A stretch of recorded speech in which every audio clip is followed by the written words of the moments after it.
due to Mr. Kabir having a bond violation. This is our third bond violation report that we have had. Our first bond violation. So I guess let me start up. Mr. Kabir is charged with driving while intoxicated. He was ordered as a condition of his bond not to consume alcohol, illegal drugs, or unprescribed controlled medication. State, does he have a DWI open elsewhere to refresh my memory, please?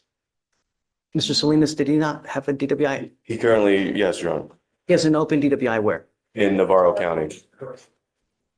So we put conditions on him. I can't. Please, Felicia, The most recent ones, Judge, or there's been a few that we've amended over time. what are the current conditions now? The current conditions now are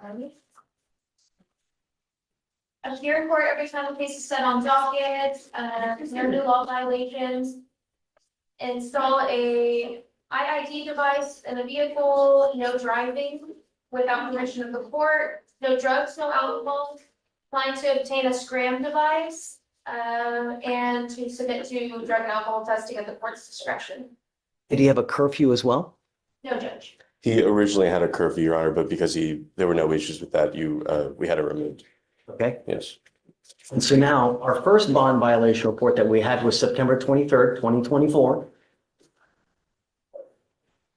And in that one, he had been in lockout for failure, I guess, to pay. I don't know, which is weird because we normally always pay for all of them. A second bond violation report was filed January 6th, 2025.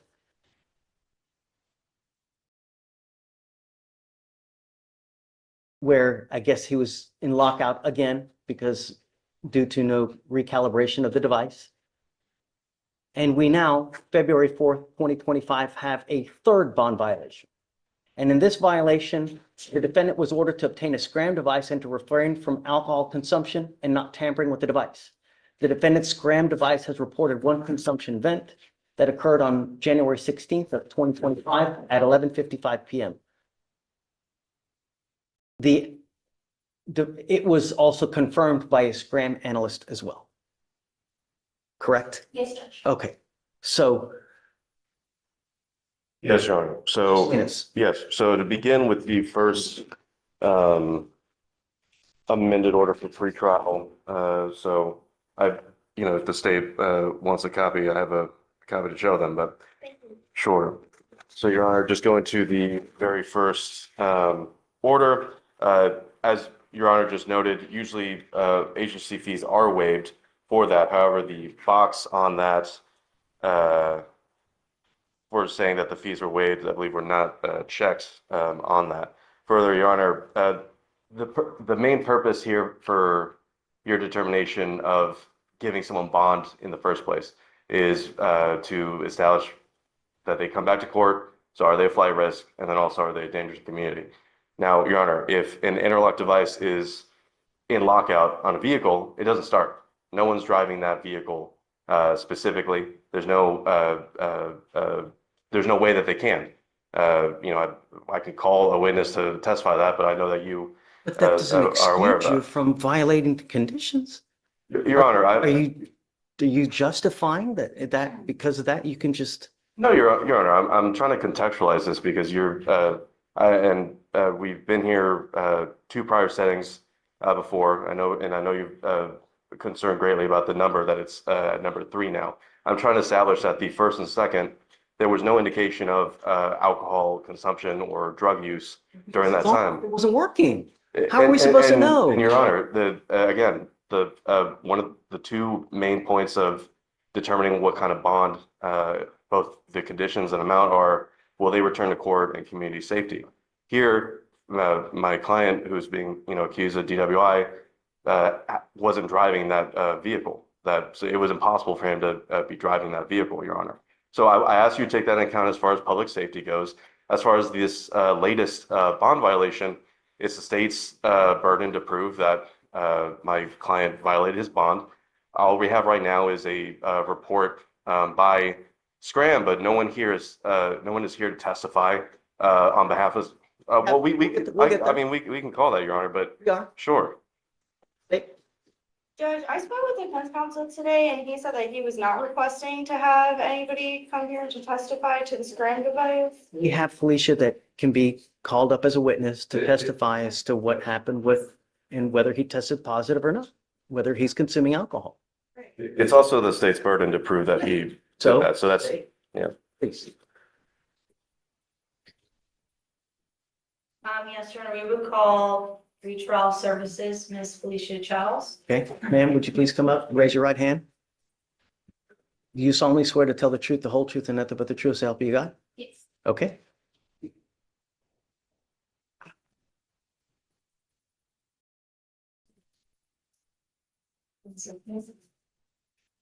So you have first amended order and then second, third amended pretrial supervisions and then the fourth. So referencing the fourth amended order for pretrial supervision and bond conditions, what I'm showing you, do you recognize this? Yes. Can you tell us what this is and what are the conditions that are checked? These are, Sorry, could you repeat what you just said? sorry, I said I don't know if she needs that. It was an extra paper. Okay. I just want it on the record. Sorry. Thank you. That's all right. Yes, these are pretrial bond conditions, and these are listed as appear in court every time the case is set on docket unless the judge waives appearance. No new, law violations, install ignition interlock within the vehicle, no driving without permission of the court, no drugs, no alcohol, and then to obtain. We do have a curfew of 9 PM to 6 AM, and then a scram device to be installed. And so what we're showing you is what's been marked as State's Exhibit 1, and we'll tender this to defense for any objections. No objections. Admitted as one.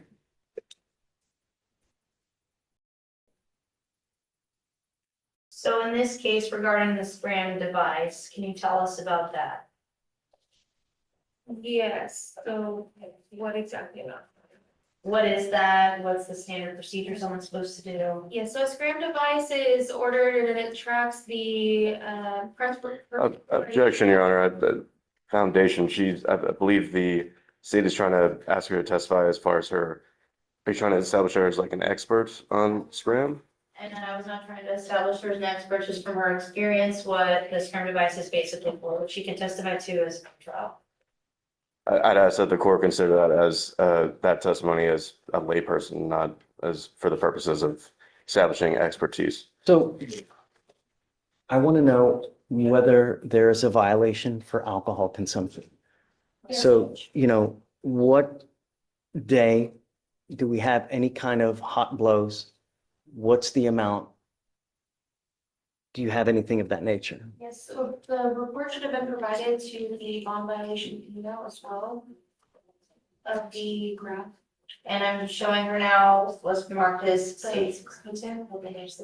For the exact amounts and everything, I would need to look at the report that was provided in the email. Okay, please.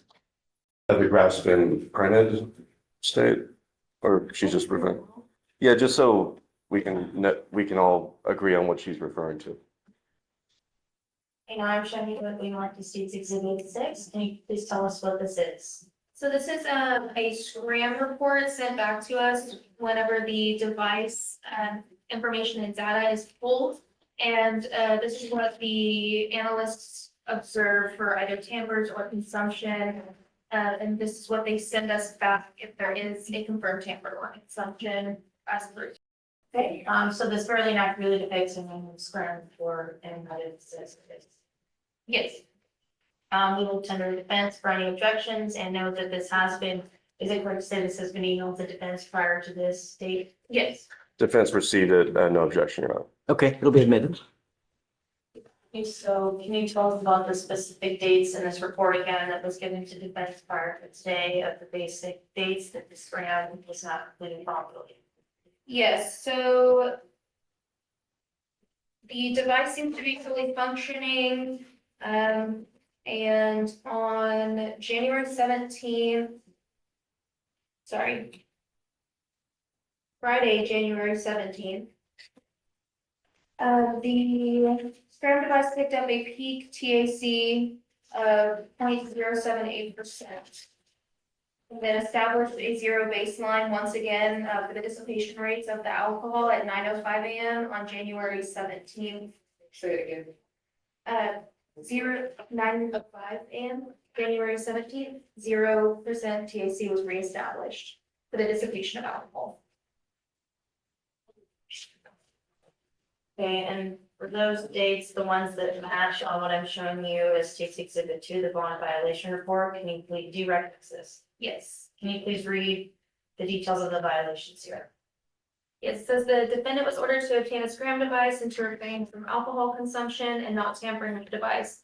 The defendant's Scram device has reported one consumption event. The confirmed alcohol consumption occurred on January 16, 2025 at 11:55 p.m. This information was received on 1/17/2025 and confirmed by a Scram analyst. Thank you, we pass the witness. Okay. All right.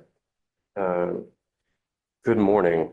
I just want to, if you could turn to, I believe it was the State's Exhibit 3, I think, for the Scram non-compliance report, the cover page. Do you see that? Yeah, what she has right there. Oh, is it 6? Okay. Would you stay, since you're close, would you give that to her? Thank you. So just looking at the cover page there, can you read who the agent is on this report? Justice Turner. Are you Justice Turner? No. Have you consulted with Ms. Turner about this report? Through the emails, yes, for the bond violation report and the. What exactly did those conversations include? The entire. So thread that was provided. let me, sorry, that was a poorly phrased question. I'm sorry, I No, don't understand. that's my fault. Don't worry about it. My question is, did she consult with you when compiling this report? Would you be more specific? Did you help in the assembly of this report? No, Okay. Have you ever assisted or aided in the assembly of a Scram systems non-compliance report? no, no one. No, no one in the department does. Okay. And do you have any sort of, have you ever worked for Scram systems? No. Have you ever had any special training in Scram systems? Yes. What is that training? I actually met with Ronald Grant from Sentinel, the regional representative, about maybe 2 months ago Mhm. to get an advanced knowledge of this device. This is one of the very few devices that I do have advanced knowledge in, but And not expertise. Sure. And what exactly did this person teach you? We went Briefly. through how to read the graph, kind of how to establish consumption versus a tamper, Mhm. environmental factors versus Mhm. consumption, et cetera. Okay. So during that training, did you ever actually look at a physical device, the Scram device? No. So you didn't do any like live experiments where, like, for instance, you put on a Scram and then, drank alcohol to see how that works? No. No. Okay. And as far as Mr. Kabir's Scram device, have you examined it prior to this hearing? Me personally, no. Okay. And so, one second.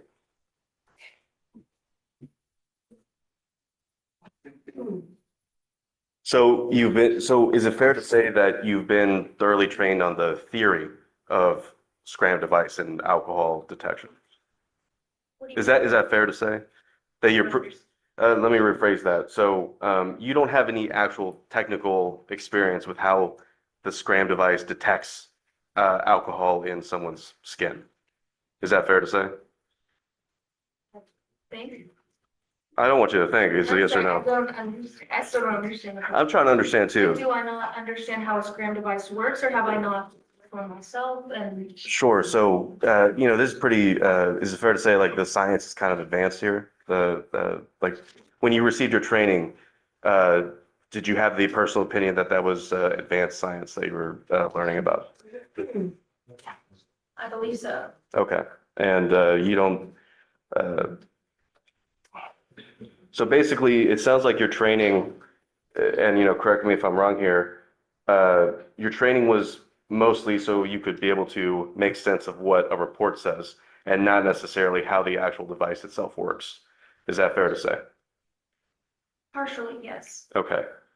What's what am I We partially did wrong go about? over, yes, reading the grounds, but then also what kind of would entail, what would mess with the device. Okay. Essentially as well with tampers, environmental factors with that, makeup Mhm. or, placing something between the skin, how things are Mhm. worked around with the device, how people evade from, having the correct reading on the device. Sure. And so that's, you basically learned that all in theory, right? There were no like, withdraw that question. So I'm just saying there was no like actual, you didn't look at any studies. Did you read any studies when you did this? Okay. I actually met with him due to another case. I wanted to further understand it, so we examined the report for that. Well, And also reviewed some of the peer-reviewed articles. well, that's great. I'm glad that you want to, a lot of people won't. They'll just kind of do their jobs, right? I'm glad that you want a further knowledge, but what I'm trying to get at is it's fair to say that knowing how something works in theory and actually examining the actual thing itself, the practicality of it is different, right? You agree with that statement? Yes.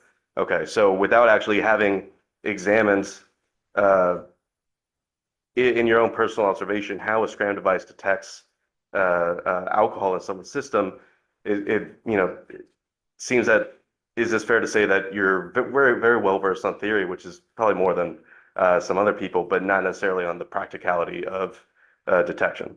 Objection asked and answered. Okay, just, let's go. All right.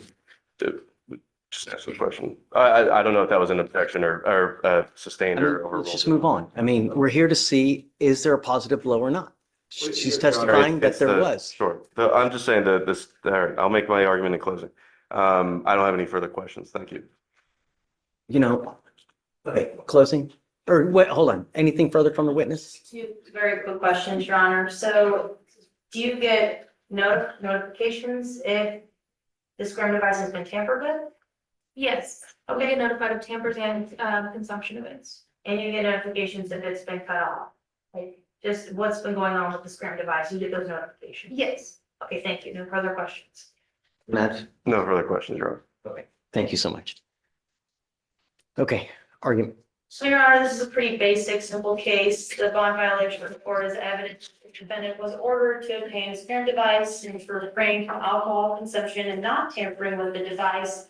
The defendant's scram device was reported on one consumption event.